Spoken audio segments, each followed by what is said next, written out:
संभाजीनगर जिल्ह्यामध्ये सिल्लोड तालुक्यामध्ये भाजप उमेदवाराला धक्काबुक्की करण्यात आलेली आहे। नानेगाव मतदान केंद्रावरती भाजप उमेदवाराला हा धक्काबुक्कीचा प्रकार हा घडलेला आहे।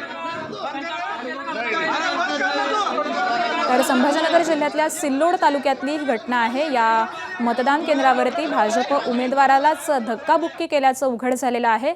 नानेगावचं हे मतदान केंद्र आहे आणि भाजपचे उमेदवार यांना ही धक्काबुक्की करण्यात आलेली आहे आणि तीच ही दृश्य कॅमेरामध्ये देखील कैद झालेली आहेत। भाजपचे उमेदवार हे मतदान केंद्रावरती आलेले होते आणि त्यावेळी त्यांना ही धक्काबुक्की करण्यात आलेली आहे आणि हा प्रकार उघडकीस आलेला आहे। संभाजीनगर जिल्ह्यातला हा सगळा प्रकार आहे।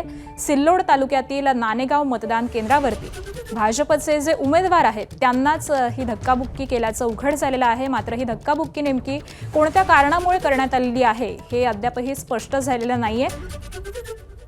मात्र एका उमेदवारालाच ही धक्काबुक्की केल्याचं उघड झालंय।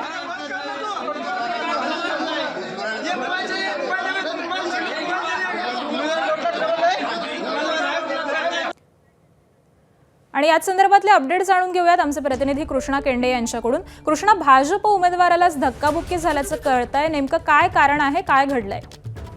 घटना सिल्लोडची आहे आणि सिल्लोडमध्ये हा सगळा प्रकार समोर आलेला आहे। आपण पाहतोय की बिडकीनमध्ये माफ करा, सिल्लोडमध्ये जिल्हा परिषद निवडणूक या ठिकाणी सुरू आहे आणि प्रचाराच्या मतदानाच्या दरम्यान हा सगळा प्रकार झाल्याचं समोर आलेला आहे। या सगळ्यानंतर आता काही तक्रार होते का हे पाहणं महत्वाचं आहे।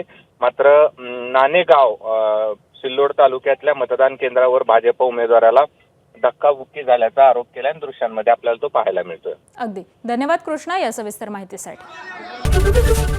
एबीपी माझा, उघडा डोळे बघा नीट।